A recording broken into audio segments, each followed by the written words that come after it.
Fala galera, aqui é o Tarso do canal Consciência do Presente e hoje eu tô aqui para tocar num assunto meio delicado com vocês, frente a esse caos que a gente está vivendo no nosso país, nas instituições, na nossa própria sociedade, essas polarizações todas, e quebrar um pouco esse tabu de que espiritualidade não pode falar de política, não pode falar de nada, tocar em nenhum assunto. Aliás, é uma coisa que realmente às vezes me enche a paciência. Esse blasé de muitos espiritualistas que tem canais por aí que só tocam no mesmo tema. Parece que não está acontecendo mais nada em volta. Parece que está tudo em ordem. E quando tocam, dão uma generalizada tão grande que você não sabe o que o cara pensa.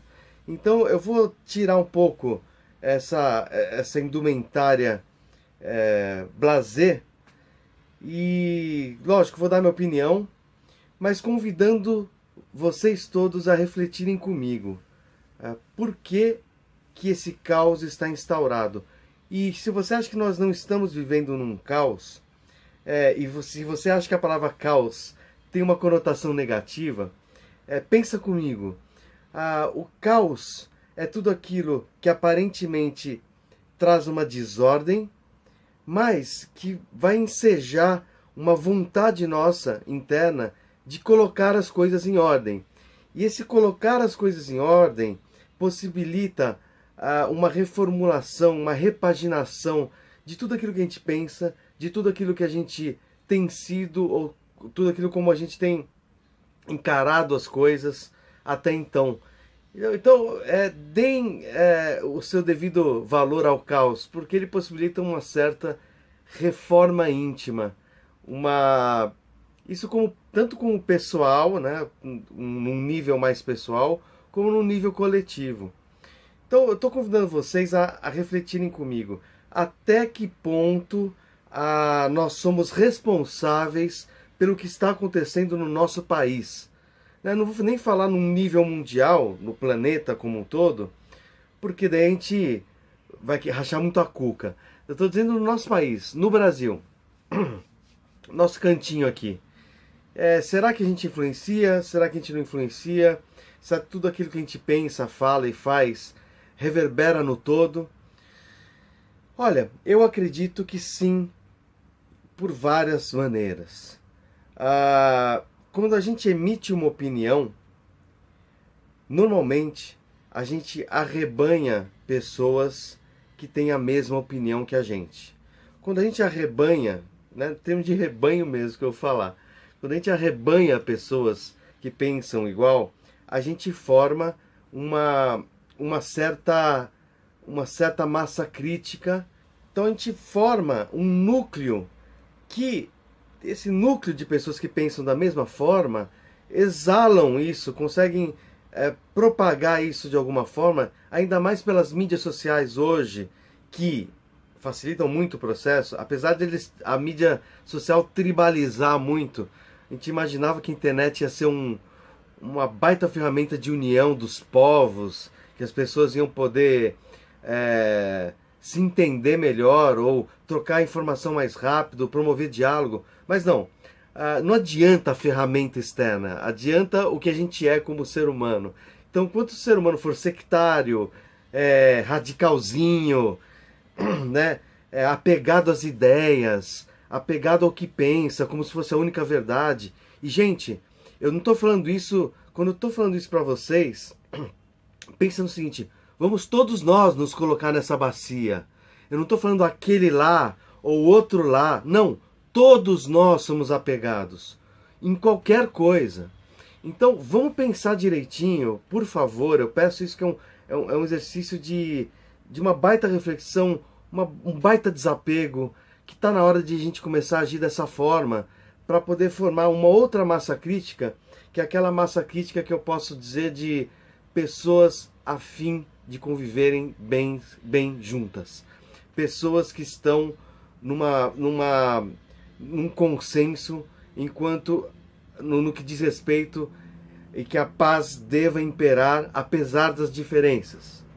Então, refletindo sobre qual é a nossa responsabilidade, voltando ao assunto, né, sobre toda essa realidade que a gente vive atualmente, pô, ela é total. Ela é total. Não existe uma sociedade que não reflita o que os indivíduos, como os indivíduos agem no dia a dia. Hoje em dia a gente vê o quê? Falta de diálogo, falta de entendimento na política, ou ideologias diversas que se atacam.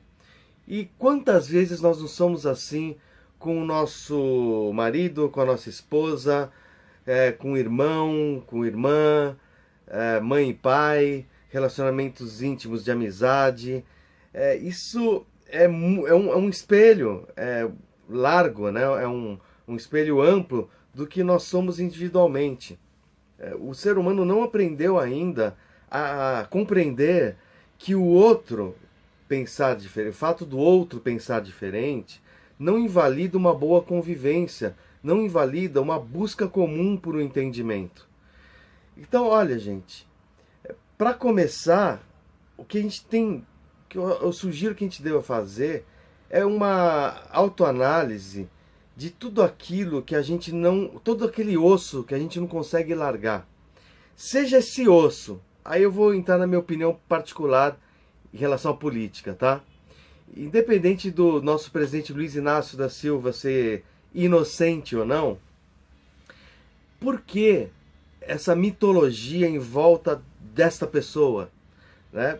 Estou usando o exemplo dele mesmo. Tá? Tem outros exemplos para citar. Mas ele está em voga agora. Por que nós pegamos uma personalidade e transformamos ele como um avatar da liberdade, do que é certo, da salvação e de tudo isso que a gente acha que deva depositar em cima de uma pessoa? Daí vocês podem argumentar, quem é a favor dele, pode argumentar, não, ele salvou o país, ele erradicou a fome, tá? E quem pensa ao contrário disso? Você está disposto a ouvir? Você está disposto realmente a sentar e conversar?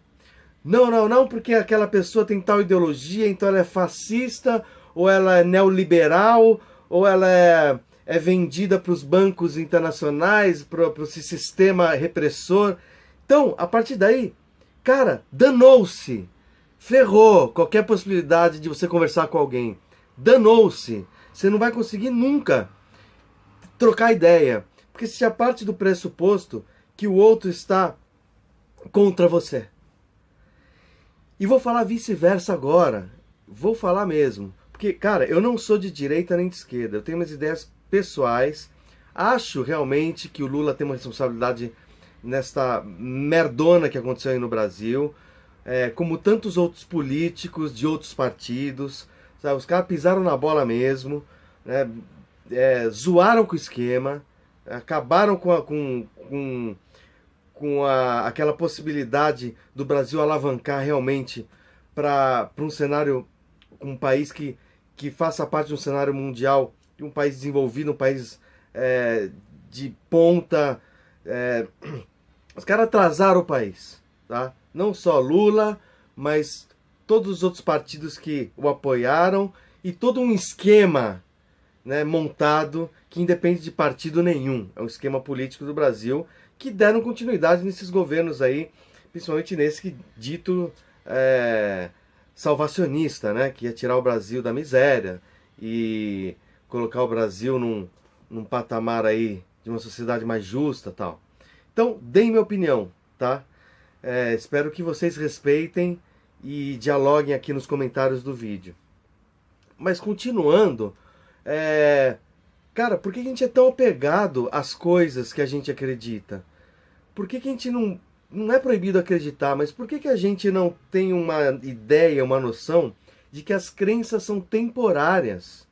Que as nossas crenças, elas existem até um momento em que novos fatos ou novas ideias surjam que tragam para a gente novos elementos de convicção, novos paradigmas. Cara, é muito legal pensar assim. É muito legal viver num mundo onde o novo está sempre por vir, onde aquilo que eu acredito existe até determinado ponto. Existe uma aventura nesse viver né, de trazer coisas bacanas, né, novos elementos para a gente descobrir coisas novas. Né? Por que a gente tende a se apegar no velho? Ou se apegar, na melhor das hipóteses, se apegar no presente, naquilo que a gente acredita e nunca mais acha que vai mudar. Né? Então a vida é assim mesmo, as coisas são assim mesmo. E, gente, não é verdade. A nossa história prova isso. Né? Muitas pessoas passaram nesse mundo trazendo ideias novas que nos fizeram crescer tanto tecnologicamente quanto eticamente, moralmente, né? Trazendo novos valores. Tudo bem, você tem alguns países atrasados aí que ainda tem pena de morte, que eu acho a pena de morte uma incompetência do Estado, né? Mais uma opinião minha, tá? A pena de morte é uma incompetência no Estado em reabilitar uma pessoa na sociedade, né? Ou aproveitar aquela pessoa que possa ser, que tem um caso irreversível, entre aspas, e fazer ela produzir para a sociedade, fazer ela trazer,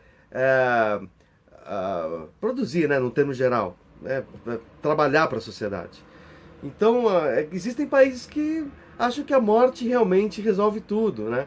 Daí é falta de espiritualidade, né? Daí é uma posição muito particular minha, né? Um estado espiritualizado, um país espiritualizado, não pode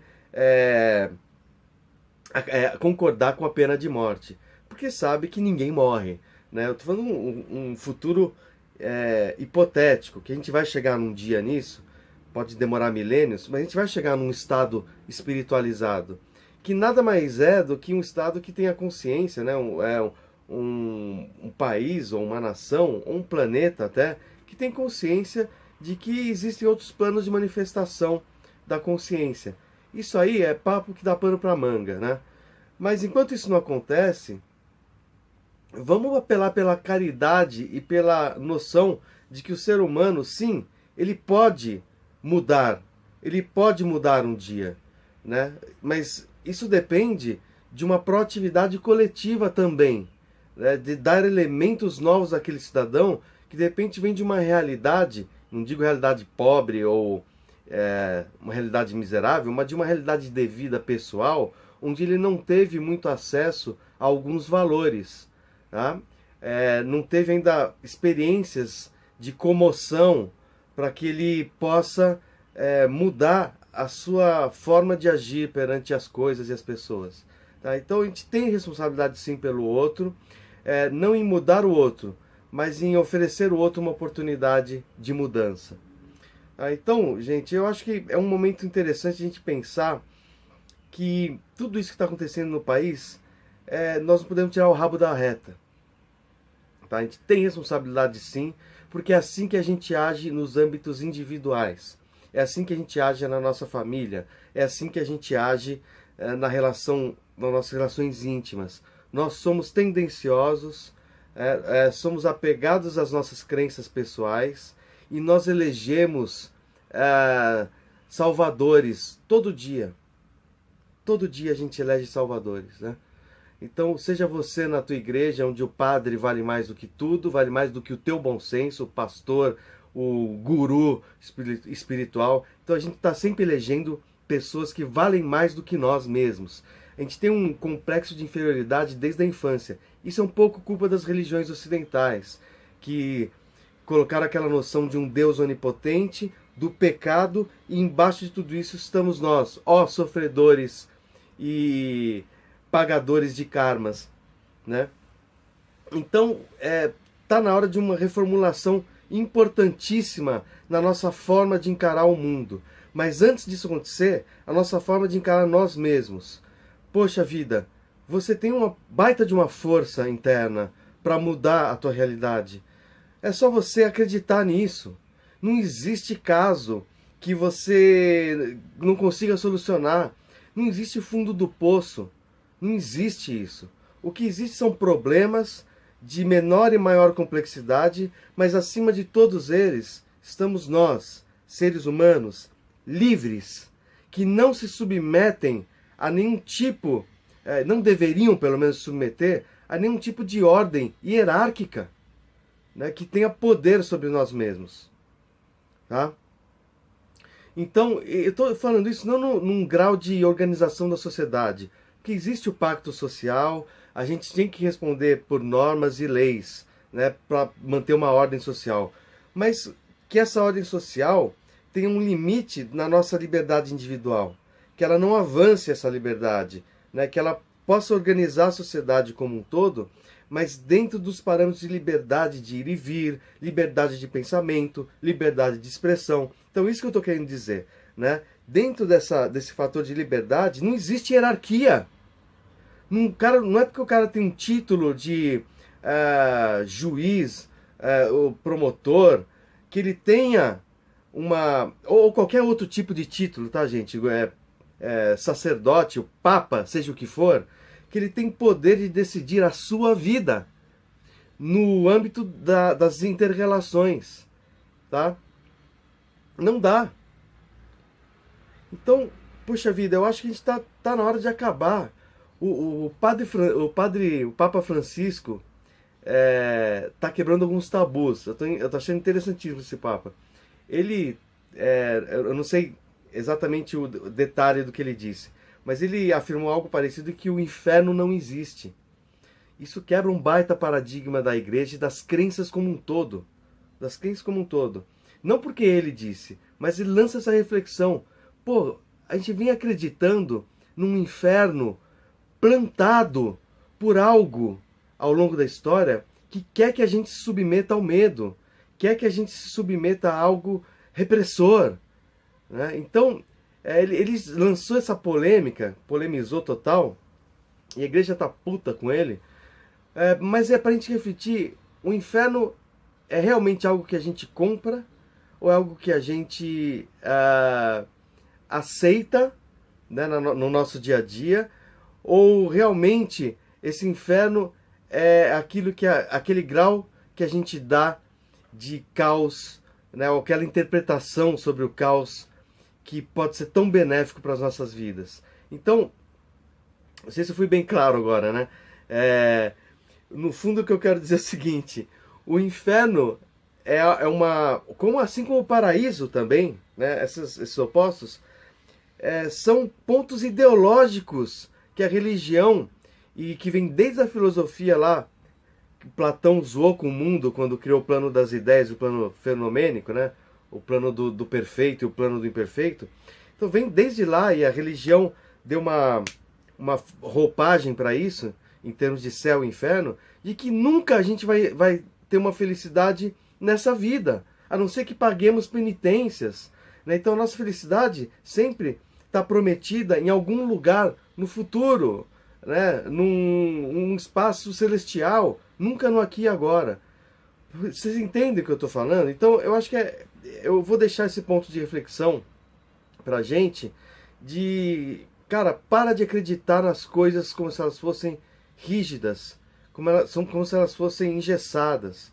Você pode ter uma tendência em acreditar em algo, mas bota na tua cabeça que a sua crença está abaixo do teu bom senso.